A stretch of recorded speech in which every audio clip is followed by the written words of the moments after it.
Bienvenue une autre fois sur myschool.tn. On va continuer la partie rappel électricité. On va faire sa partie 2. On va consacrer cette partie essentiellement à la loi des mailles. Donc, ce sera grande 4, la loi des mailles. On va prendre une maille quelconque d'un circuit contenant 4 dipoles quelconque aussi. On va commencer par choisir le sens du courant. Je rappelle que c'est le sens choisi arbitrairement, c'est un sens positif choisi arbitrairement. Je vais prendre quelques flèches tension indépendamment de leur signe. Donc, ça peut être des tensions positives ou négatives.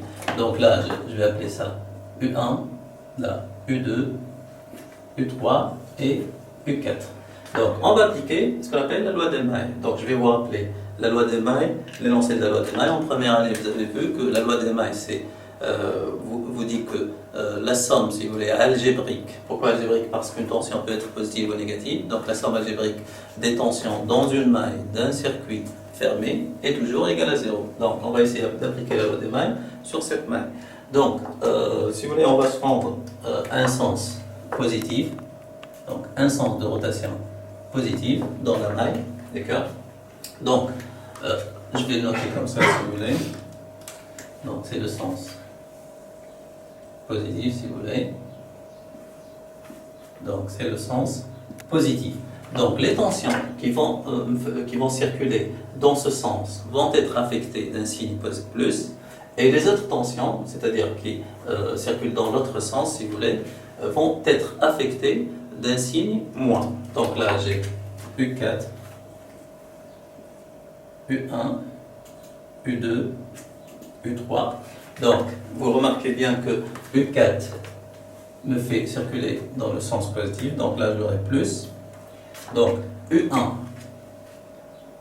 dans l'autre sens, donc ça sera affecté d'un signe moins. U2, de même pour U2 et de même pour U3.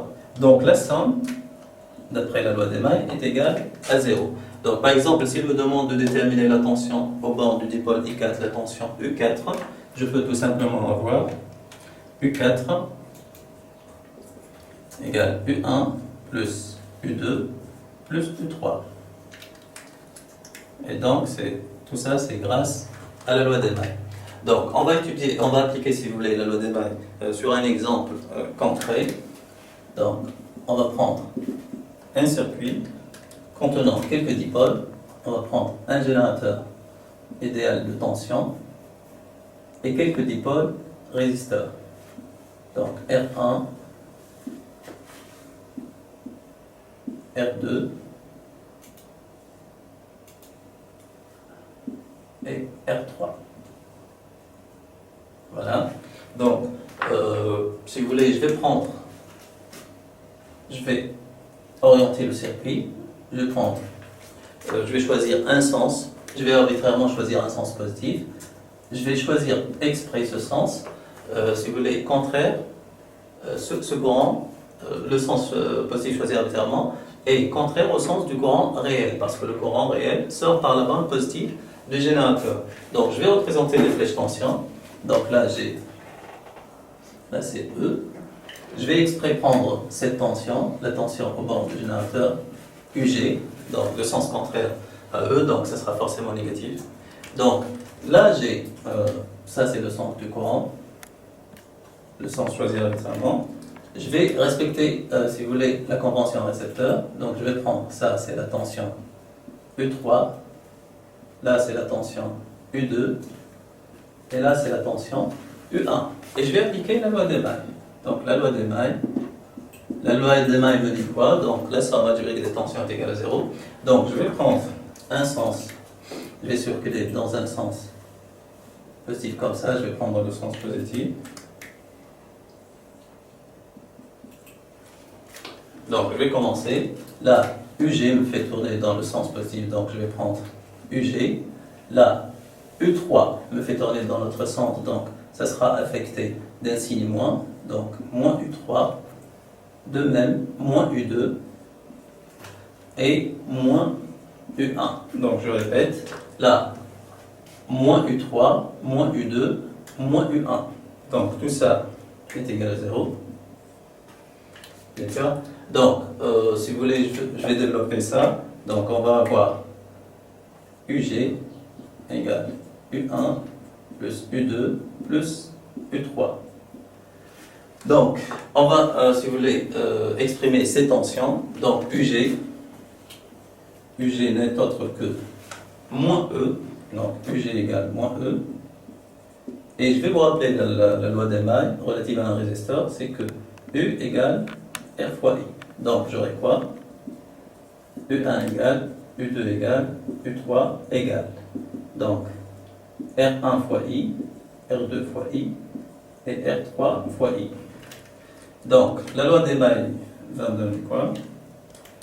Donc, U1 plus U2 plus U3, ça sera R1 fois I plus R2 fois I plus R3 fois I. Tout ça est égal à UG, qui n'est autre que moins E. Donc, je vais mettre I en facteur, donc R1 plus R2 plus R3 fois I égale moins E. Donc, I est égal à moins E sur R1 plus R2 plus R3. Donc, on va parler de, si vous voulez, sens de courant.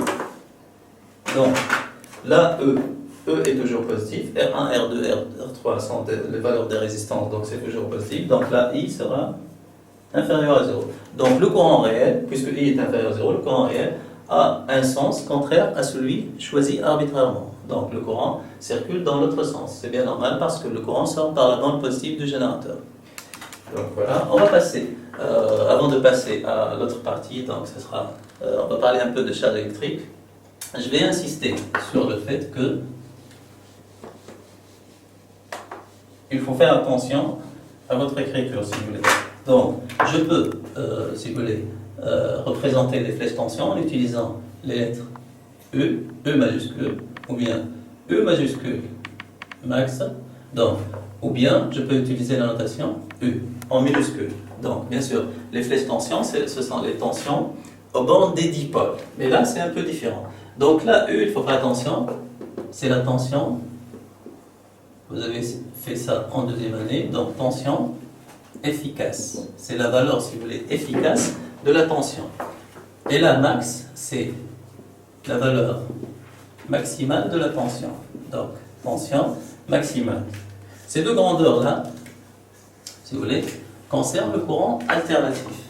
D'accord? Donc, E et E max. Et il faut faire attention, en courant alternatif, vous avez vu en deuxième année, précisément en courant alternatif sinusoïdal, une tension, lorsque j'ai une tension alternative sinusoïdale, la relation entre la tension, il y a une relation entre la tension efficace et la tension maximale, donc, est la suivante. Bien sûr, la tension efficace est toujours constante.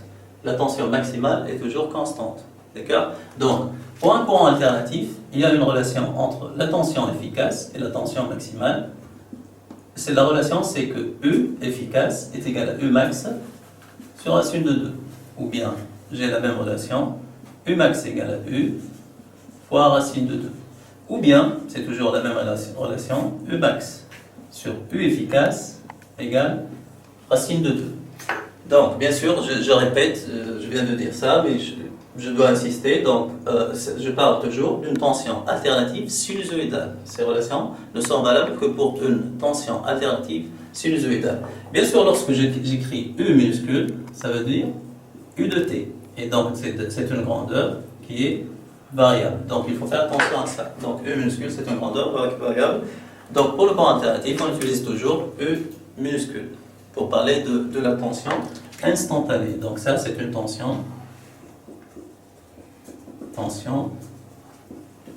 instantanée, c'est-à-dire en fonction du temps. Donc, on va parler un peu de la charge électrique. Donc, je vais vous rappeler la charge électrique, la notion de charge électrique, si vous voulez. Donc, ce sera, si vous voulez, on a vu la loi des mailles, c'était grand 4. Donc, grand 5. Grand 5. La charge électrique. Donc, la charge électrique. Donc, on peut travailler en courant continu.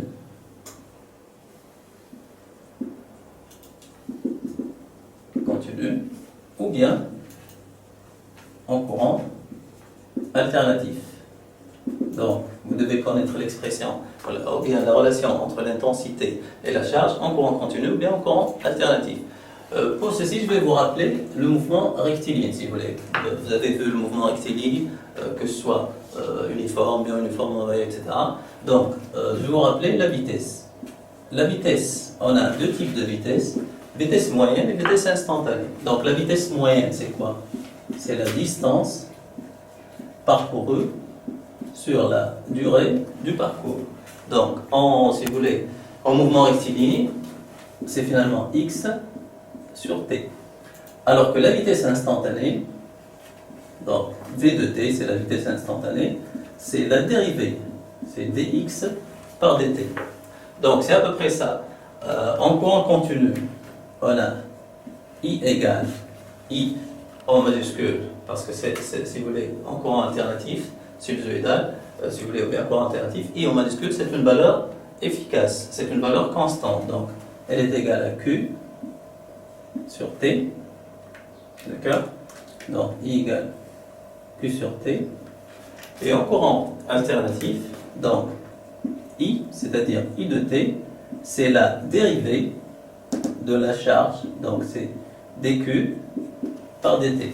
Donc c'est la dérivée de la charge. Donc vous devez impérativement connaître ces deux relations. Donc c'est très important. Là, I égale à Q sur T, et là, I de T égale à dQ par dt. Donc de point de vue unité, si vous voulez que ce soit, je vais prendre l'une ou l'autre, I égale à Q sur T. Il faut faire attention, là on travaille au système international. Donc T, elle est toujours exprimée en secondes. I, elle est exprimée en ampères, bien sûr. Donc, pour respecter, si vous voulez, l'unité dans le système international, l'unité de la charge, vous savez bien, c'est le coulomb. Donc, I égale à Q sur T, I exprimé en ampères, Q en coulomb et T en secondes. Voilà, merci pour votre attention et à très bientôt.